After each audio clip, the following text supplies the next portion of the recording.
मुख्यमंत्र्याला ज्या दिवशी भेटले कुटुंब त्यावेळेस कुटुंबानं सगळं काय केलं होतं, वरिष्ठ वकिलाची नेमणूक करा म्हणले. आता उज्ज्वल निकमाची मागणी केली. उज्ज्वल निकम तर मुख्यमंत्र्याचं एक बाईट बघितलेलं मी, ते बोलले की मी उज्ज्वल निकम यांना फोन केला, सुरेश देश मला बोलले आणि उज्ज्वल निकम साहेबांना मी फोन केला, ते 2 दिवसात सांगतो. आणखी 2 दिवसच संपले ना त्यांचे. माझे सुरेश अण्णांनी खूप धावपळ करून बोलतायत. सत्ता पक्षाचे असताना भाजपचे असताना ती आमच्या या आंदोलनात या सगळ्या गोष्टीत बरोबर आहेत. त्यांना विनंती आहे की उज्ज्वल निकमची ऑर्डर कधी निघणार मुख्यमंत्री महोदय हे एकदा आम्हाला कळू द्या ना. याच्यामुळे तर आंदोलन ते भयभीत झालं. वर उज्ज्वल निकम साहेब नाही तर आता आमचे जे सतीश माने शिंदे नावाचे ऍडव्होकेट आहेत त्यांना द्या, त्यांची ऑर्डर काढा.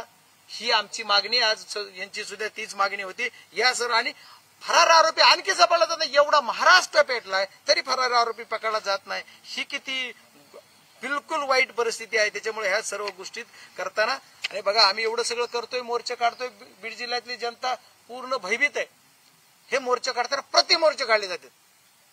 प्रति मोर्चे काढताना मी तुम्हाला सर्वांना वाहिनीचे सर्व प्रतिनिधी आहेत माझी विनंती आहे आणि सर्व पोलीस यंत्रणा विनंती आहे, एसपीना विनंती आहे की या प्रति मोर्चा जे कोणी होते त्यांच्यावर किती गुन्हे दाखल आहेत त्याची लिस्ट काढा आणि त्यांना तुम्ही गुन्हेगार का करत नाही. आणि प्रति मोर्चे काढणाऱ्याला माझी विनंती आहे की तुम्ही किंवा एसपीना माझी विनंती की तुम्ही सांगा बीड जिल्ह्यातल्या जनतेला की त्यांनी परवानगी घेऊन मोर्चा काढला का. पोलीस स्टेशनला बिना परवाना बसणं सुद्धा गुन्हा आहे का नाही. मग जर गुन्हा आहे तर यांना कसं बसवलं त्यांच्यावर गुन्हा का दाखल झाला नाही. आणि एवढे गुन्हेगार सगळे गुन्हेगार आहेत त्याच्यात. कुणी रेती माफी आहे, कुणी गुटखा माफी आहे, कुणी राग माफी आहे, तरी सुद्धा त्यांच्यावर गुन्हा नाही. यांनी या कडाची त्या कडाला परत काही जण आरोपी असे आहेत की ज्या आरोपीला साथ देणारे काही लोक मीडिया समोर येऊन उघड माथ्यानं बोलतात. कुणी सीआयडी समोर आमच्या धनंजय देशमुखला दाब देत आहे आणि ते मीडिया समोर येऊन म्हणते आम्ही असं नाही स्टोरी बनवता, पिक्चरची स्टोरी बनवल्यासारखी. मीडिया काय करतोय, पोलीस यंत्रणा काय, एसपी आले हे काय करतात. आज नवीन एसपी खूप चांगले म्हणून आम्ही अपेक्षाने बघतो ते काय करतात. त्याच्यामुळे त्यांची सुद्धा तेवढीच जिम्मेदारी आहे. मला जास्त काही न बोलता आता आमच्या ज्या काही मागण्या आहेत त्याच्यावर सांगायचे. न्यायालयीन उज्ज्वल निकम यांच्या मार्गदर्शनाखाली तपास करण्याचा मुख्यमंत्री महोदयांनी विधानसभेत दिलेला शब्द होता, तो पाळणार का.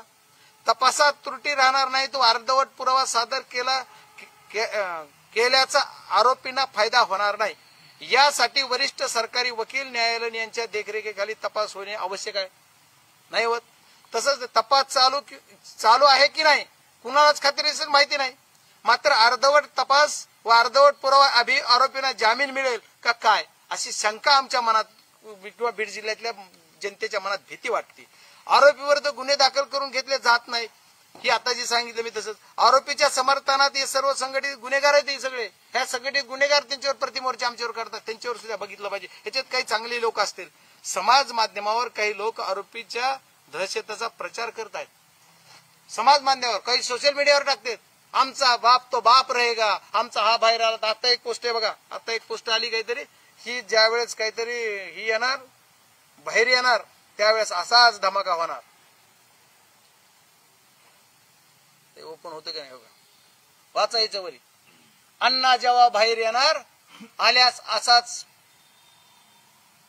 धमाका बराक असणार. बघाय मग अशा पोस्ट टाकतात ह्याच्यावर काय कारवाई करतात एसपी साहेब. म्हणजे हे वा बाहेर येणार आहे ते जवळपास यांना माहित झालं कसं बोललं जाते. म्हणजे यांना आरोपीला मदत करायची का सहकार्य करायचे का अशा सर्व गोष्टीचा मला शंका येते. राजकीय दबावामुळे गुन्हेगाराला संरक्षण मिळत असल्याचा जनभावनाची तयार झाली. जनभावना अशी झाली की राजकीय आरोप असताना यांना जे खंडणी व खुनाचा गुन्हा नोंद करण्यात आला आहे, परंतु स्वर्गीय संतोष देशमुख यांचे जबरदस्तीने अपहरण केल्याचा गुन्हा मी मगाशीच म्हणलो. जबरदस्तीने अपहरण केलं त्याचा गुन्हा दाखल केला पाहिजे. ठीक आहे तुम्ही खुनाचा केला पण ह्याचा सुद्धा जबरदस्तीने केल्याचा गुन्हा दाखल झाला पाहिजे. सर्वांचे सर्व मोबाईल अजून पोलिसांच्या हस्तगत करण्यात पोलीस काय करतात. पण नाही मोबाईल सापडला शेडीआर काढा नाही करतात. अवादा कंपनीने यापूर्वी वसूल करण्यात आलेली खंडणीची रक्कम कुणी घेतली. खंडणी जर घेतली म्हणते अवादा कंपनी दिली तर मग कुणाला मिळाली ह्याचा सुद्धा खोलात गेलं पाहिजे. एवढंच नाही तर ओटो पॉवर आणि रेणू पॉवर या कंपनीचे सुद्धा आरोप झालेले. कारण त्यांचा जो ओटू पॉवर आणि रेणू पॉवर सुद्धा जिल्ह्यात काम करते विंडमिलच्या. अशा बऱ्याच गोष्टी आहेत याच्यामध्ये. या सर्व गोष्टी संतोषला मानसिक छळ करून टॉर्चर करू मारलं. मी पहिल्या क्षणापासून माझा शब्द आहे, टॉर्चर करून मारलं. हे कुणीच करत नाही. आरोपी पळून जाण्यासाठी सुद्धा मदत करणारी काही पोलीस यंत्रणाच होती का काय असा संशय मला आहे. जिल्ह्यामध्ये विविध अवैध धंदे त्याला संरक्षण द्यायचं काम ही मंडळी करते. त्याच्यामुळे यांना कुठेतरी थांबलं पाहिजे. चांगल्यांना संरक्षण, गुंडांना काय चाललंय?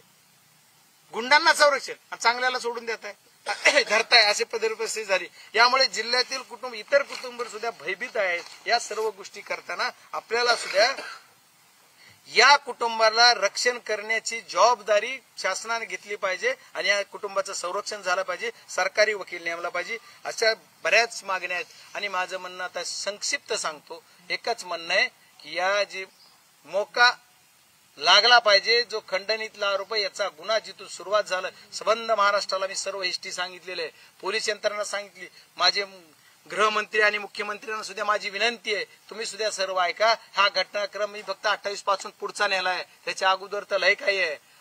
संतोष देशमुख यांच्या हत्येपुरता विषय आज मी बोलतोय, आणखी भरपूर काही काही आहे. पण या सर्व गोष्टी तर मागणी की संतोष देशमुख यांच्या आत्म्याला शांती मिळाली पाहिजे, याच्यासाठी त्यांना फाशी झाली पाहिजे. जेवढ्यानी तुम्हाला जी 28 तारखेपासून 29/11 जी खंडणी मागितली असं जी आरोप झालाय, 29/11 आतापर्यंत जेवढ्यानी यांना मदत केली त्यांचे सीडीआर करा. आरोपीला पळून जाण्यासाठी एक डॉक्टर कुटुंबीय, त्यांची मिसेस काहीतरी शासकीय वकील आहेत असं कळतंय मला, पण त्याच्यातले एवढे डिटेल माहित नाही. मग असं जर असेल तर ते कुटुंब त्यांना मदत करत नाही, त्यांना नोटीसवर सोडून देतात.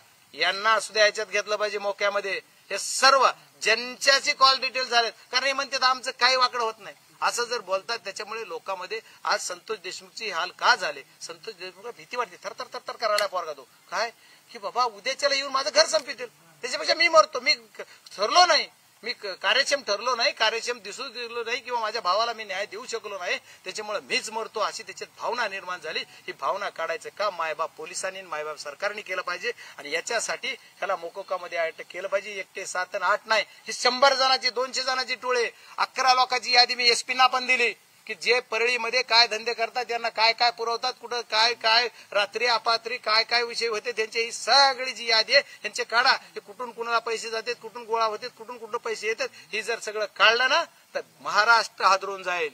आता ही लय आम्ही गोड गोड चालतंय, आणखी जर लय पुढे गेलं तर आणखी भरपूर काय विषय निघतात. फक्त या ज्या सीआयडीने जेवढ्या लोकांना तपासलंय त्यांना पैसे यांनी का पाठवले, ती कोण आहेत हे एवढंच महाराष्ट्राला कळलं पाहिजे. ही एक माझी मागणी आहे. आणि खंडणीखोर आरोपी मोकोकामध्ये आला पाहिजे. आणि आज संतोष देशमुखने आंदोलन केले, तो एकटा नाही, त्याचं गाव त्याच्या बरोबर आहे. लोकसभा सदस्य म्हणून मी सुद्धा त्याच्यासोबत आहे. आम्ही सर्व समाज बांधवातले, सर्व समाजाचे, सर्व जातीपाताचे सर्व लोक आम्ही त्याच्याबरोबर न्यायासाठी आहोत. आणि त्याला न्याय मिळवून देण्यासाठी त्या आरोपींना फाशी होऊन मोक्यामध्ये सर्व संशयित आल्याशिवाय आम्ही शांत बसणार नाही. मुख्यमंत्री महोदयांनी सुद्धा आमची विनंती आहे की संयमानं आम्ही जसं घेतो तसं संयमानं चलू द्या, नाही तर ही वेळ आणू नका. आज आमच्या संतोषांना देशमुख यांची हत्या झाली, आज धनंजय देशमुख टाकीवर गेला, उद्याच्याला गाव आत्मदहन करतो म्हणते, तरी पण तुम्हाला झोप येते शांत.